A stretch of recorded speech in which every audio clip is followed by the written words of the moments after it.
O que eu gostaria de tratar com vocês logo de início nessa primeira palestra é sobre a origem das teorias.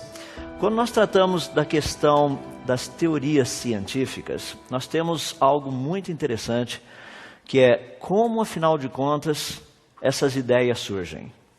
Como que literalmente as pessoas apresentam, fazem essas propostas. Algumas ideias são praticamente ideias normais, mas tem algumas que são muito estranhas. E nós iremos tratar de algumas dessas ideias que são relativamente estranhas durante esses dias também. Mas vamos olhar todas de um ponto de vista científico. Primeiramente, é importante nós entendermos que quando nós tratamos de temas relacionados com as origens, existe uma gama muito grande de teorias. Eu só queria apresentar alguns termos para você talvez ficar meio familiarizado. Nós temos naturalismo, nós temos evolucionismo, nós temos darwinismo, seleção natural, neodarwinismo, teoria sintética moderna, teoria do equilíbrio pontuado, evolucionismo teísta, criação especial, criacionismo, criacionismo científico, criacionismo religioso, criacionismo bíblico e design inteligente, para citar apenas alguns. Existem muitos outros. Ou seja, o assunto, quando nós tratamos dessa questão das origens, tem muita coisa presa dentro desse contexto. E geralmente a terminologia é muito desconhecida. As pessoas têm uma noção muito vaga. Por exemplo, a palavra criacionismo ou o termo criacionismo. Normalmente quando nós falamos de criacionismo, imediatamente as pessoas já pensam em coisa religiosa. Já estão pensando assim, Deus criou o mundo, ou a Bíblia, ou sei lá, algum escrito religioso, alguma coisa desse tipo. Mas a palavra criacionismo é uma palavra muito interessante. Esse ismo do final significa praticamente um sistema ou um princípio. É a mesma coisa que nós encontramos, por exemplo, em ateísmo. Ismo, nesse finalzinho. Então esse ismo indica o que significa essa palavra. Ou seja, nessa palavra está incorporado um sistema ou um princípio. A primeira parte, criação, essa é uma parte tranquila, é um ato, um processo por meio do qual algo é trazido à existência. Então nós temos duas palavras juntas, formando um conceito. A palavra criacionismo, tecnicamente, ela apenas significa uma proposta ou um conjunto de propostas científicas, tem que ser testável, obviamente, e esse conjunto de propostas afirma que processos naturais e leis da natureza não teriam trazido à existência o universo, a vida e mesmo a complexidade que nós encontramos neles. Em outras palavras, quando nós tratamos de criacionismo, a palavra criacionismo não é uma terminologia religiosa. No entanto, ela é tratada como se fosse religiosa. Eu digo isso porque algumas das minhas oportunidades de falar em universidades por aí, eu já fui apresentado em algumas delas como padre ou pastor, porque eu fui falar do criacionismo. Mas a proposta do criacionismo, a proposta em si, não é uma proposta religiosa. Eu não vou entrar em detalhes em toda aquela terminologia, mas eu vou pegar de toda aquela terminologia 3 termos que são muito importantes para que nós entendamos o significado desses termos. O primeiro deles, que é a ideia de criacionismo, está relacionado com 3 possibilidades desse termo. É por isso que nós temos que usar um adjetivo para esclarecer que tipo de criacionismo. Nós temos praticamente o criacionismo científico, nós temos o criacionismo religioso e nós temos o criacionismo bíblico. 3 tipos de criacionismos diferentes. O criacionismo científico, ele preocupa-se apenas com pesquisa científica. Não existe nenhum interesse por parte das pessoas que trabalham no criacionismo científico em tentar provar que Deus existe, ou mesmo tentar provar que Deus criou o mundo, coisas desse tipo. Não é o alvo. Ele trabalha com pesquisas científicas. Existe uma questão muito interessante a respeito disso. À medida que nós desenvolvermos as palestras, eu creio que o ponto irá ficar muito claro. Muitas pessoas falam assim, mas trabalha com pesquisa científica para quê? Para provar que Deus existe? É impossível provar que Deus existe. Obviamente não é esse tipo de pesquisa científica. Então nós vamos procurar entender um pouquinho mais do que significa essa pesquisa científica do criacionismo científico. Mas existe um outro tipo de criacionismo também, que é o criacionismo religioso. Esse criacionismo, ele é temático, são vários deles. Geralmente esses criacionismos são apresentados da seguinte forma: eles procuram explicar por que um determinado Deus ou uma determinada divindade teria trazido à existência o universo e a vida. Essa é a ideia principal dos criacionismos religiosos. No entanto, existe um, que é o criacionismo bíblico, que não é um criacionismo religioso. O criacionismo bíblico, ele é diferente porque ele não é temático, ele é descritivo. Ele simplesmente diz o que o Senhor Deus fez no dia 1, no dia 2, no dia 3, no dia 4. Ele não tenta explicar por que Deus criou o mundo. Não existe isso. Se você tem dúvida, é só ler os 2 primeiros capítulos de Gênesis, você irá perceber que não existe nenhuma menção do porquê as coisas foram criadas. Apenas nos é dito o que foi criado e quando foi criado, em qual ordem as coisas foram criadas. Portanto, existe uma diferença entre o criacionismo científico, religioso e o bíblico. Para deixar um pouquinho mais claro, o criacionismo científico, ele não trabalha com pressuposições ou pressupostos religiosos. Esse é um ponto extremamente importante, porque quando eu digo às pessoas que eu sou criacionista, muita gente já vem direto e pergunta o seguinte: qual a sua religião? Por quê? Não existe uma ideia ainda formada nas mentes das pessoas de qual criacionismo nós estamos tratando. Se eu chego e falo, olha, eu sou criacionista e eu trabalho com o criacionismo científico. As pessoas falam, mas isso existe, criacionismo científico? Em qual seminário você vai? Você não vou em seminário nenhum, nós trabalhamos em laboratório com essas coisas. Então as pessoas têm uma tendência de entender que o criacionismo científico ele não trabalha com pressupostos religiosos, embora ele possua implicações religiosas. Teorias científicas normalmente elas possuem implicações religiosas. Apenas para deixar claro, uma teoria que tem uma implicação religiosa muito grande, muito forte, é a teoria quântica, a física quântica. Quando nós trabalhamos com a física quântica, nós trabalhamos com aquilo que são chamados de níveis de energia. Você tem, por exemplo, um elétron, esse elétron pode ter ou esse nível de energia, um outro nível de energia mais aqui em cima, um outro nível de energia, ou seja, são níveis discretos de energia. Não existe um nível de energia entre esse daqui e aquele ali. O elétron tem essa quantidade de energia ou ele tem aquela quantidade. Aqui no meio não tem nada. Seria mais ou menos como se você pegasse um elétron e você tentasse fazer o elétron dar uns pulos. Então você vai colocando energia no elétron esperando que ele vá subindo devagarzinho. Ele não sobe, ele fica parado no mesmo lugar. Você vai colocando energia, de repente ele faz assim, ó, ele dá um pulo. Isso é a física quântica. Em outras palavras, física quântica trabalha com esses saltos. Qual seria a implicação religiosa dessa teoria? A resposta é simples, é o hinduísmo. O hinduísmo trabalha com castas. Ou você é isso, ou você é isso, ou você é isso, ou você é aquilo, e não existe nada aí no meio. Agora, não é porque a teoria quântica ela possui implicações religiosas que ela não é científica. É isso que nós estamos tratando. O criacionismo científico, ele não trabalha com pressuposições religiosas, trabalha com propostas científicas, estudando leis da natureza, processos naturais. No entanto, ele possui implicações religiosas. No entanto, isso não há nenhum problema. A parte da ciência, existe um bom embasamento científico? Sim. Trabalha com leis, trabalha com processos naturais que a ciência conhece? Sim. Pronto.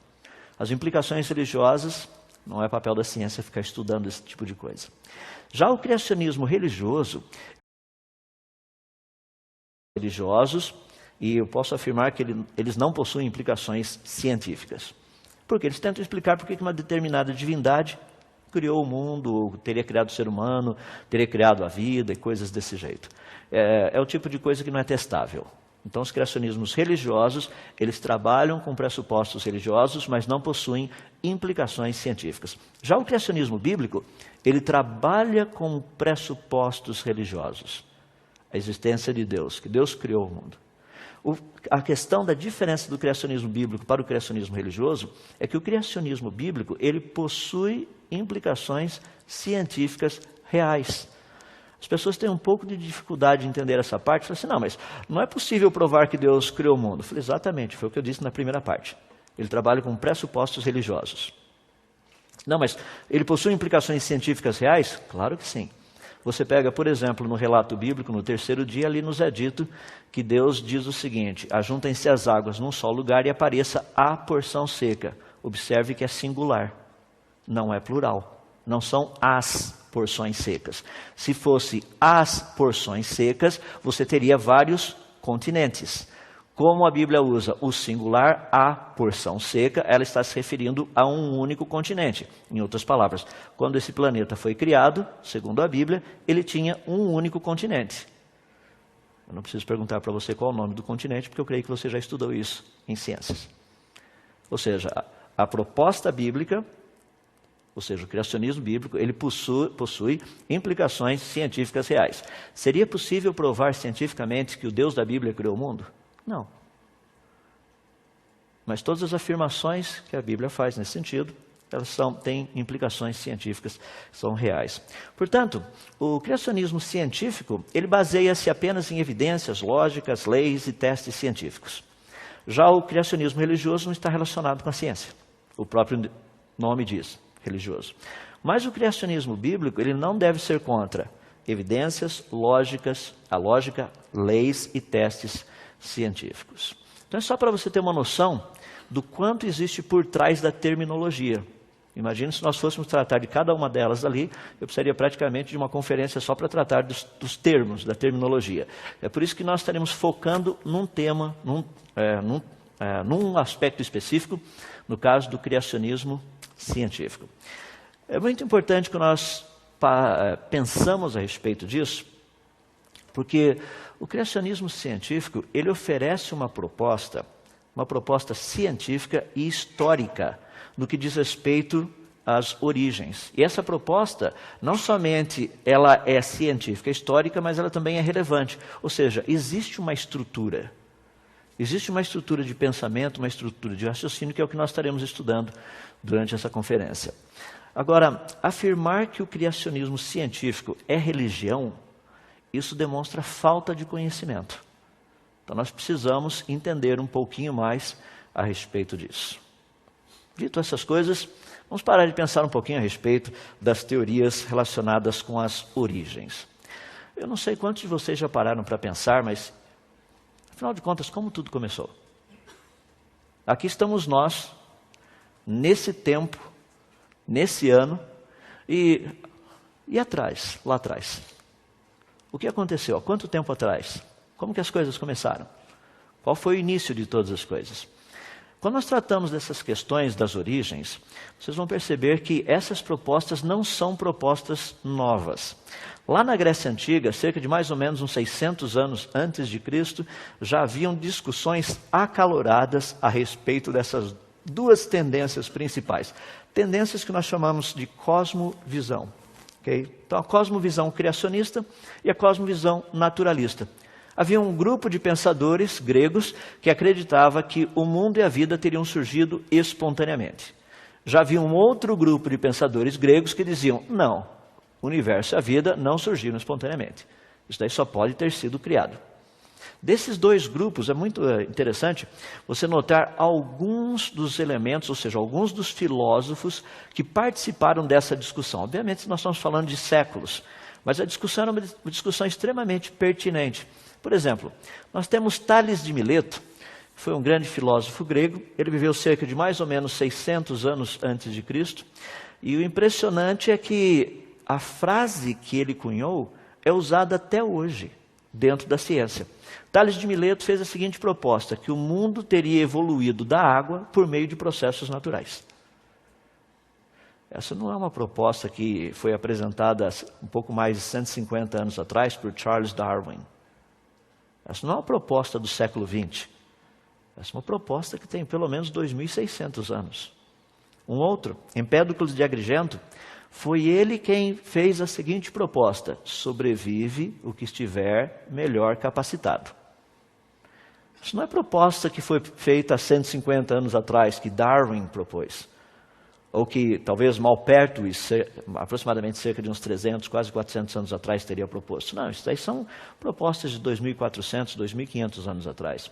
Por outro lado, nós temos um grupo, que é o grupo dos que pensavam dentro do contexto criacionista, dizia o seguinte, não, o universo e a vida não poderiam ter surgido espontaneamente. Eles foram criados.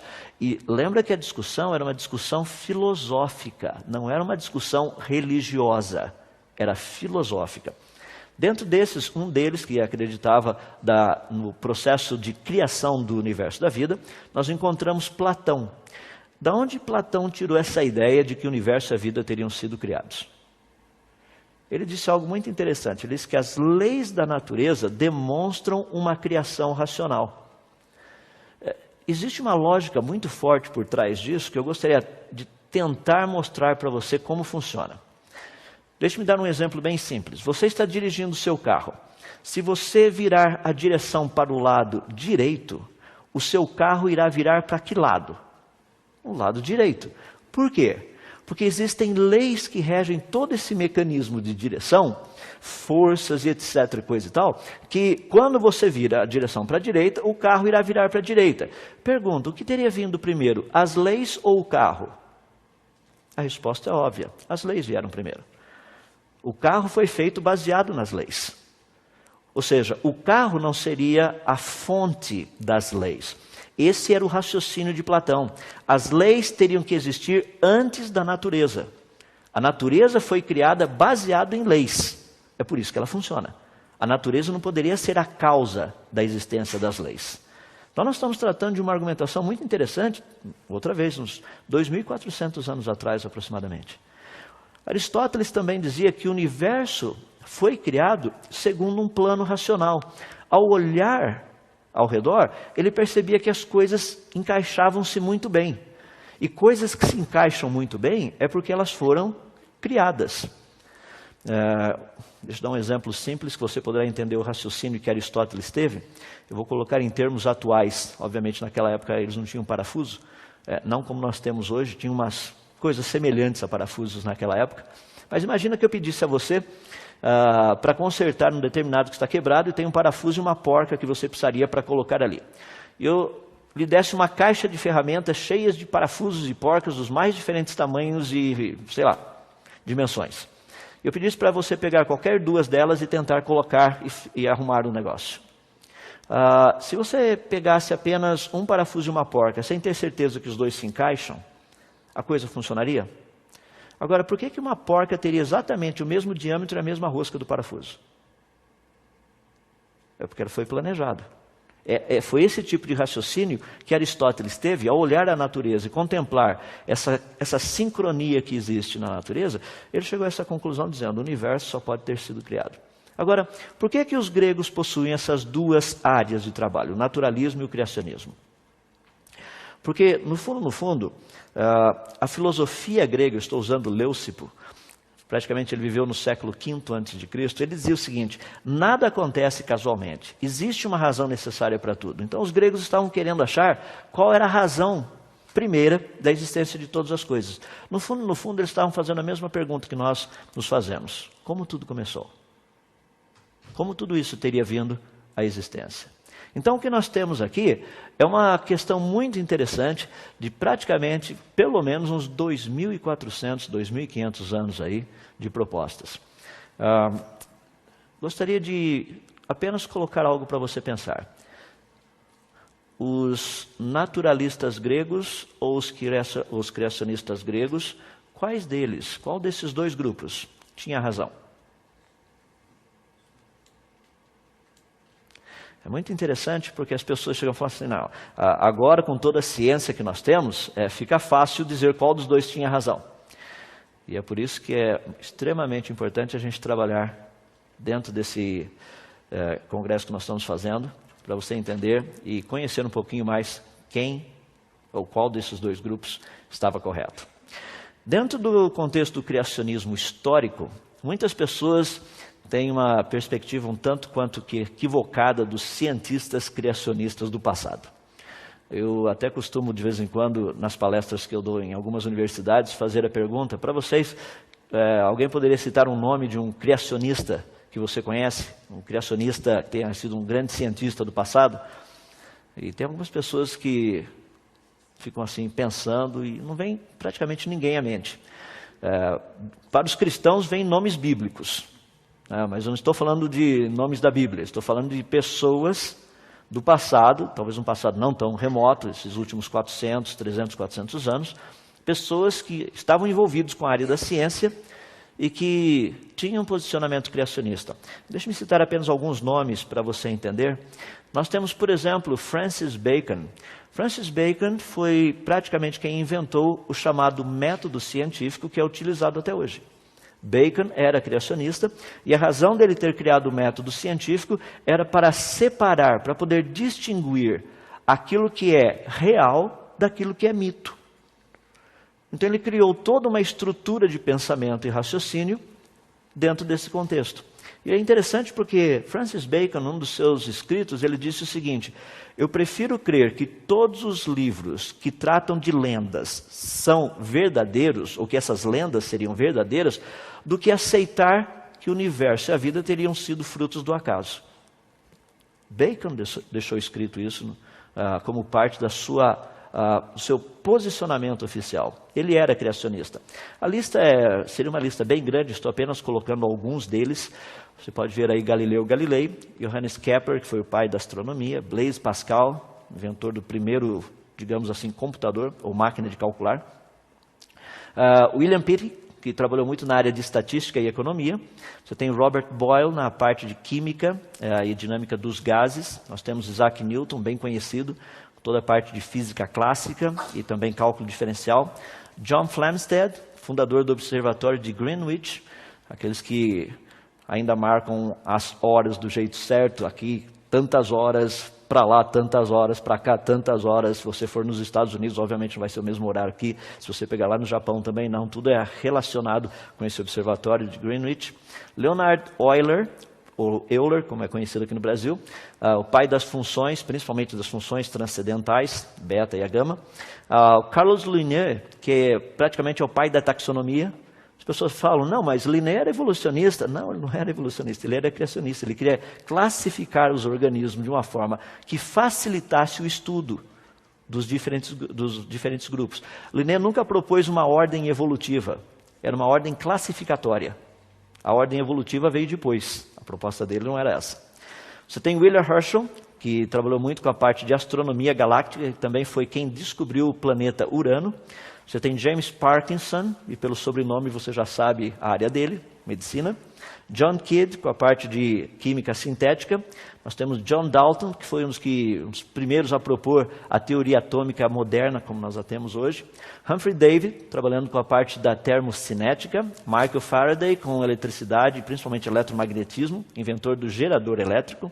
Samuel Morse, chamado código Morse, telégrafo. Joseph Henry, foi inventor do motor elétrico, também do galvanômetro. Nós temos também Richard Owen, que foi um paleontólogo.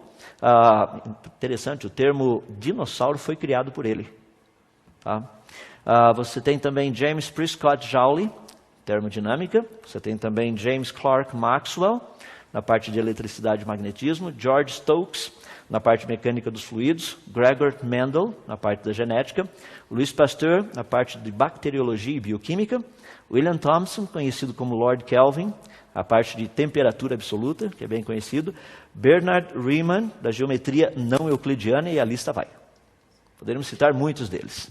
Isso dá para você ter uma noção que a quantidade de pessoas relacionadas com a ciência no passado que aceitavam o criacionismo é uma quantidade grande. A pergunta é, por que eles aceitavam?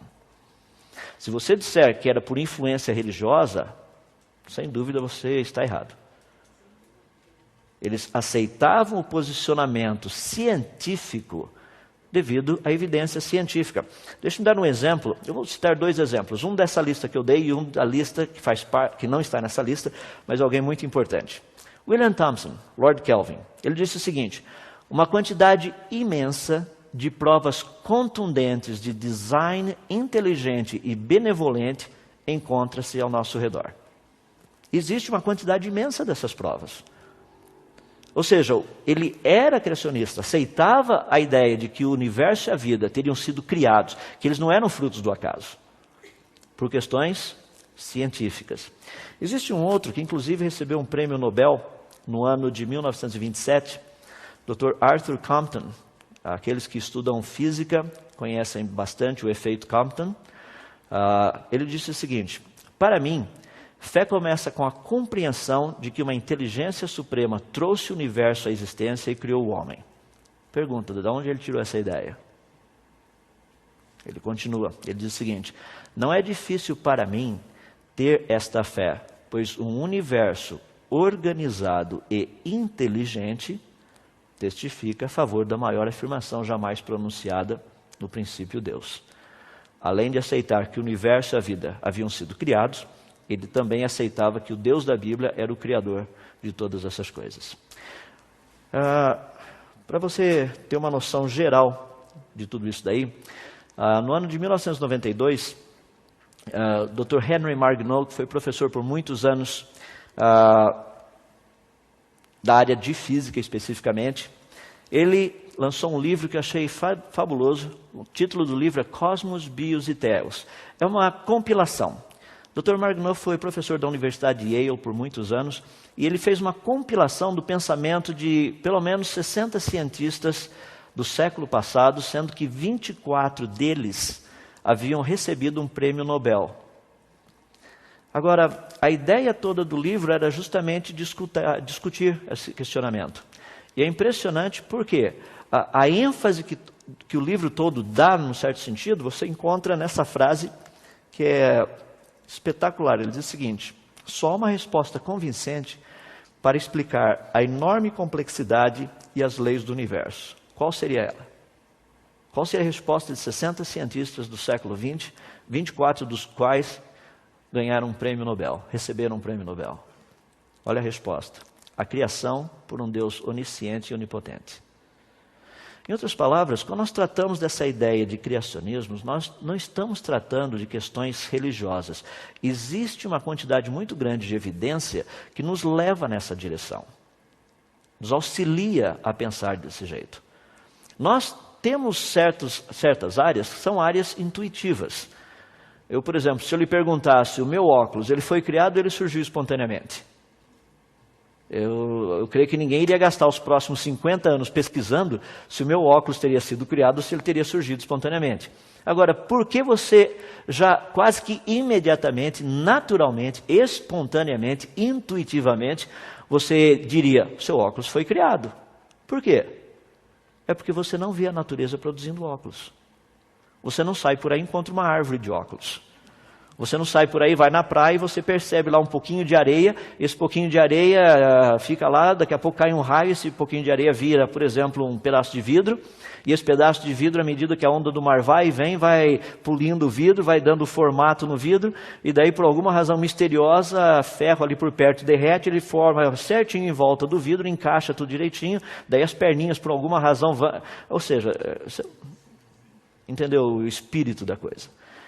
Esse é o ponto que é importante. Nós olhamos a natureza, nós estudamos a natureza, nós sabemos o que a natureza, por meio das suas leis e dos seus processos naturais, o que a natureza tem condição de fazer e o que ela não tem condição de fazer. Baseado nesse conhecimento, é que muitos cientistas dizem, o universo e a vida foram criados. Então, quando nós pensamos em termos dessas teorias todas, essas ideias, vamos parar e pensar um pouquinho no mecanismo de tudo isso. Eu queria dar algumas sugestões para vocês. Por exemplo, quando nós tratamos teorias, nós temos que fazer observações. Eu acabei de mencionar alguns exemplos aí. Você não acha uma árvore de óculos, obviamente, mas você acha árvores de outras coisas. Você tem condição de ver muita coisa interessante. Eu queria usar um exemplo bem prático, que é o seguinte. Imagina que nós quiséssemos estudar a questão da chuva. Formando assim um tempo muito negro de chuva, parece que vai chover bastante. Então nós queremos aprender um pouquinho ali. E você percebe que existe alguns eventos, alguns fenômenos que ocorrem normalmente quando existe chuva. Você percebe que tem um tipo de nuvem específico. Você percebe que algumas vezes tem raios, e quando tem raios tem trovão. Você percebe que à noite, quando está formando aquele tempo de chuva, existem relâmpagos. Mas você percebe algumas vezes também que noites que não tem nuvem nenhuma também tem relâmpago. Daí você vai tentar associar todos esses itens. Dentro da ciência é justamente isso que nós precisamos fazer. Nós precisamos olhar as evidências, olhar os fenômenos, estudar e ver se existe algum tipo de relacionamento entre eles. Quer ver um exemplo que é muito interessante? Eu gosto de colocar isso daí, porque todos nós somos bons cientistas. Você é, eu também, o pessoal que está nos ouvindo também. Olha que interessante. Você chega na sua casa, aquele vaso espetacular que você ganhou de presente, que é caríssimo, está lá no chão em 500 milhões de pedaços, quase atomizado. E você pergunta para o seu filho, que está segurando uma bola de futebol, e pergunta a ele o seguinte: o que aconteceu? A resposta dele é a seguinte: o vaso caiu. Eu quero dizer para vocês que vasos não caem. Vasos são derrubados. Não existe vaso com problema psicológico tendente ao suicídio, eles pulam do lugar onde eles estão e se matam. Ou seja, nós sabemos que certas coisas têm alguma coisa por trás. É isso que a ciência procura fazer. Nós precisamos descobrir o que produz isso, o que teria produzido aquilo. Quando nós juntamos essas ideias todas, daí nós podemos chegar a algumas conclusões. Isso é praticamente o que eu acabei de dizer agora. Nós estabelecemos isso na ciência, trabalhamos com isso, dentro daquilo que é chamado de método científico. Eu vou resumir, para ficar bem fácil, o método científico. Ele primeiro faz observações. Então nós vamos lá e ficamos observando uma determinada coisa. Vemos como que esse negócio, o que acontece ali. Quantas vezes acontece? Com qual frequência acontece? E se acontece quando isto está presente e se acontece quando aquilo está presente. Ou se não acontece quando isso está presente, ou se não acontece quando aquilo está presente. Ou se não acontece quando os dois estão presentes. Ou se acontece quando os dois estão presentes. Então o que nós fazemos? Nós fazemos observações. Depois de observar, nós fazemos aquilo que nós chamamos de hipótese. Tentamos dar uma explicação. Pelo menos uma explicação básica. Essa proposta, no caso a hipótese, ela não necessita ser testável. Nós apenas estamos expressando aquilo que nós achamos. Depois de avaliarmos bem essa hipótese, nós temos que formulá-la de uma maneira que ela se torne uma teoria. Daí sim, como teoria, ela precisa ser testável. Daí nós precisamos lá e fazer um teste, ver se ela funciona ou não. E por fim, se essa teoria, nós percebemos que ela funciona e ocorre em todas as vezes, nós transformamos essa teoria naquilo que nós chamamos de lei. Ou seja, essa explicação realmente descreve como a natureza funciona. Então essa é a ideia básica que nós temos aí por trás. Só para você entender, essa questão de leis da natureza é algo muito legal. Porque nós precisamos entender e aprender sobre elas. Nós não criamos as leis, nós apenas descobrimos as leis. Então, geralmente, quem descobre a lei, recebe, ou seja, o nome dessa pessoa passa a fazer parte dessas leis que agora são conhecidas. Por exemplo, se eu falar para vocês, as leis de Kepler. Kepler não criou as leis, Kepler descobriu as leis. Então, nós temos 3 leis de movimento planetário. São as leis de Kepler. E assim funciona dentro desse contexto, as leis da natureza. Existe uma quantidade muito grande delas. Estou citando apenas algumas aí. Existem leis que são leis de conservação. Existem outras leis relacionadas com gravidade, leis que estão relacionadas com o movimento planetário, como eu citei, leis da termodinâmica, leis de radiação, leis relacionadas com a luz, e a lista vai. Nós temos leis dentro da ciência também, leis como a biogênese, as leis que regem a hereditariedade, leis que regem a codificação genética, tem uma lista muito grande.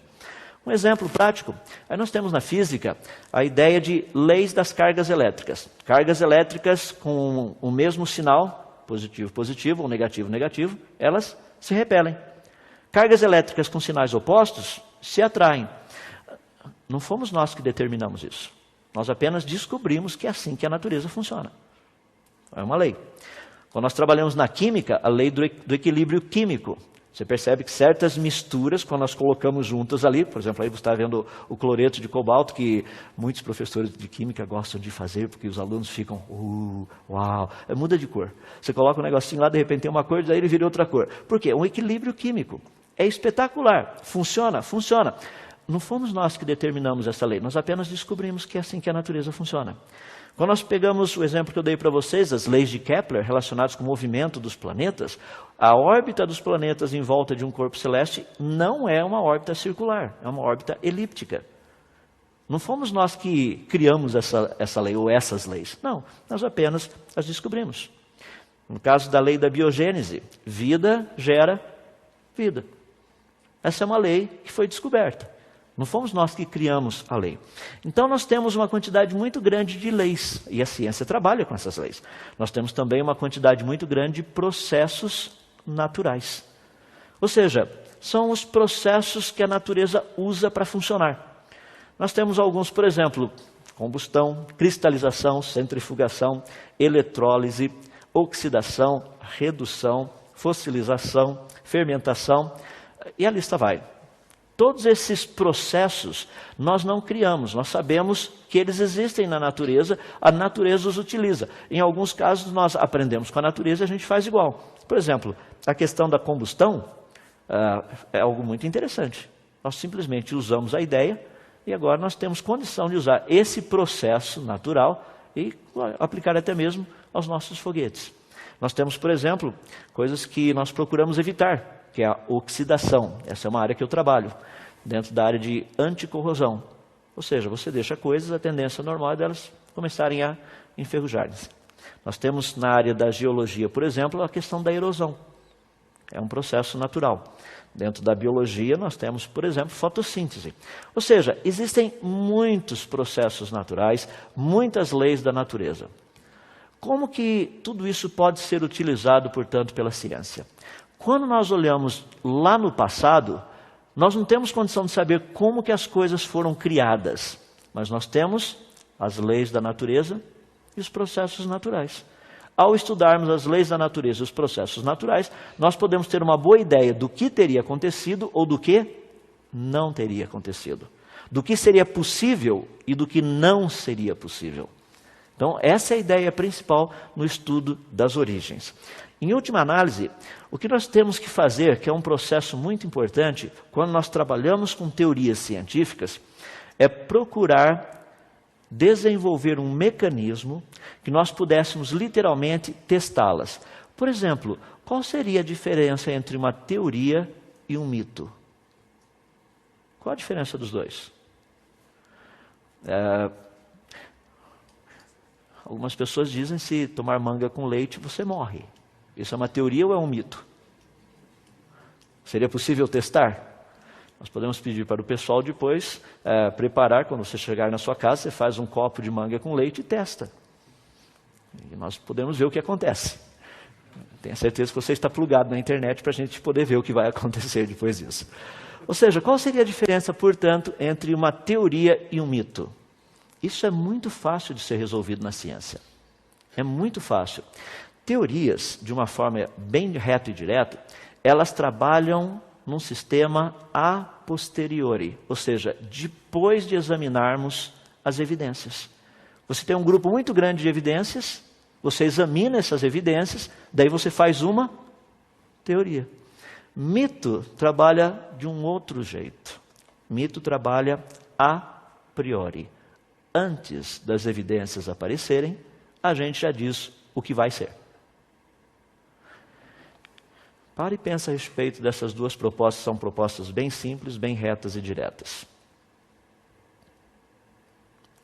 Quando você pensa em termos de teorias das origens, à medida que formos estudando, gostaria que você mantivesse, ou tivesse em mente, essas duas coisas.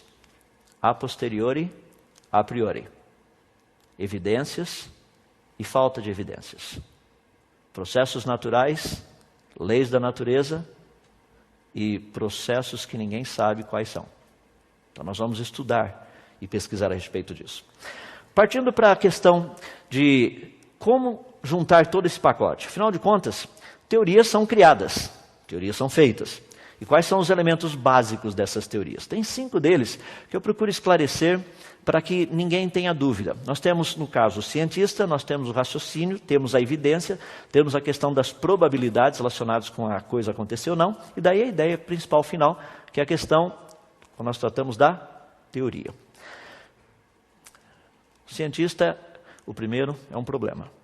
Muitas pessoas têm uma ideia de que cientista é uma pessoa, assim, infalível, está sempre, ou seja, uma pessoa sem pressuposição, sem pressupostos, ela é neutra, e ele é prático, objetivo. Muitas pessoas acham que, inclusive, ele está sempre de avental branco. Tem todas essas coisas por aí. Mas, na verdade, a parte da ciência, nós sabemos que os cientistas, nós somos pessoas normais. Eu sei que muitos não acreditam nessa afirmação, mas nós somos. É que nós temos uma percepção da natureza que a maioria não tem. É por isso que nós vivemos preocupados com as coisas. As pessoas acham que está tudo bem por aí. De vez em quando passa um meteoro por aqui, fica todo mundo assustado. A gente está assustado o tempo todo com isso. Não só quando eles passam. Quando eles também não passam, nós estamos assustados. Ou seja, quando nós tratamos essa questão específica do cientista, nós precisamos entender que cientistas também erram. Teorias, muitas vezes, são refutadas. Nós, muitas vezes, não gostamos disso. Mas essa é a realidade. Estou dando um exemplo bem simples aí, Albert Einstein, mostrando quem é o de verdade e quem é o de brincadeira. O de verdade está de paletó e gravata. O bonequinho que está de, literalmente, com um jaleco branco, esse é só o bonequinho. Ou seja, vamos entender que, quando nós tratamos de ciência, não é porque o cientista disse. Não é assim que funciona. Quando a coisa foi testada, aquela proposta foi testada, daí sim nós podemos ter um conhecimento mais amplo. Temos também o contexto, que é uma parte extremamente importante do raciocínio. Esse é um exemplo que ajuda demais a entender como que muitas vezes o raciocínio, embora sendo lógico, 3 pontinhos. Olha só, Zenão, ou Zeno, como ele é conhecido, foi um grande pensador grego. Ele disse o seguinte: eu consigo provar que você, saindo daqui, você jamais conseguiria chegar, por exemplo, na sua casa. A ideia que ele nos deu foi justamente essa. Imagina que você está no ponto E e você teria que ir até o ponto Z, que é a sua casa. Então vejamos como funciona. Ele diz o seguinte: primeiramente você terá que andar metade desse trajeto. Você fala, sim, daí só fica faltando a outra metade. Daí eu chego em casa. Ele falou, não, ainda não. Porque para você poder atravessar essa metade agora que você tem, primeiro você terá que atravessar a metade dela. Daí irá faltar a outra metade. Daí você fala, mas então é só andar essa outra metade. Daí fala, não, porque para você atravessar essa metade, primeiro você terá que atravessar a metade dela. Você fala, não, mas daí vai faltar só a outra metade. Correto. Mas daí você terá que andar essa metade dessa metade que faltou, faltando a outra metade. Você fala, mas daí é só andar a outra metade. Falo, não, daí você primeiro terá que andar metade dessa metade. Daí irá faltar a outra metade. Você fala, não, mas daí é só andar aquela metade. Mas para andar aquela metade, primeiro você terá que andar a metade daquela metade, irá faltar a outra metade.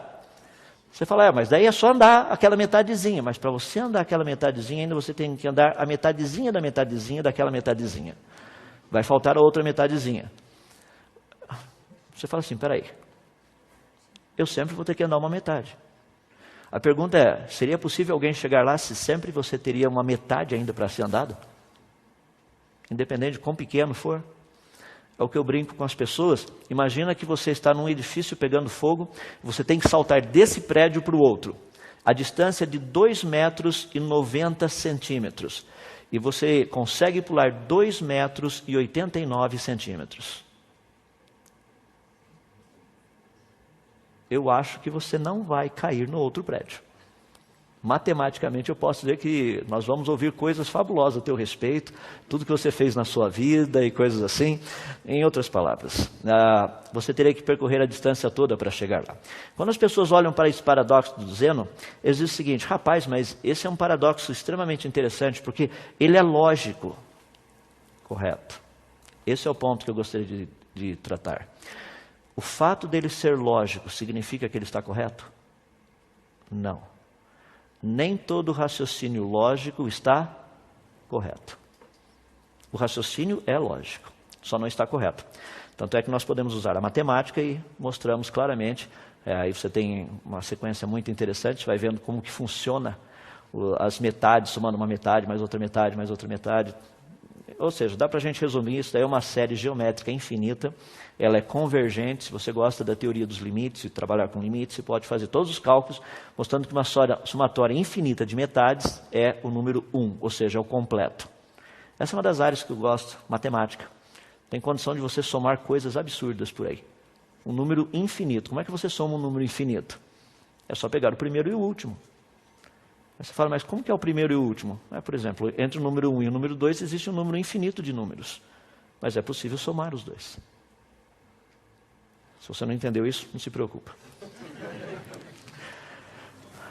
Raciocínio é algo importante. Nós temos aí, por exemplo, a coluna geológica. Dentro da coluna geológica, a ideia que nos foi passada é que essas camadas de rochas que nós encontramos no solo no planeta Terra seriam camadas que teriam sido produzidas ao longo da história do planeta. O raciocínio é lógico? Sim. A pergunta é, ele está correto?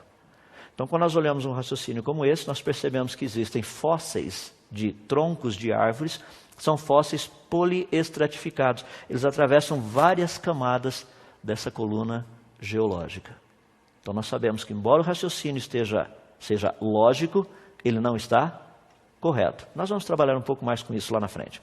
Uma outra área que é importante dentro dessa questão de desenvolvermos uma boa teoria está relacionada com a questão das evidências. Por exemplo, suponhamos que eu queira desenvolver um método simples, bem simples, para obter raiz quadrada de alguns números. Raiz quadrada é uma operação matemática.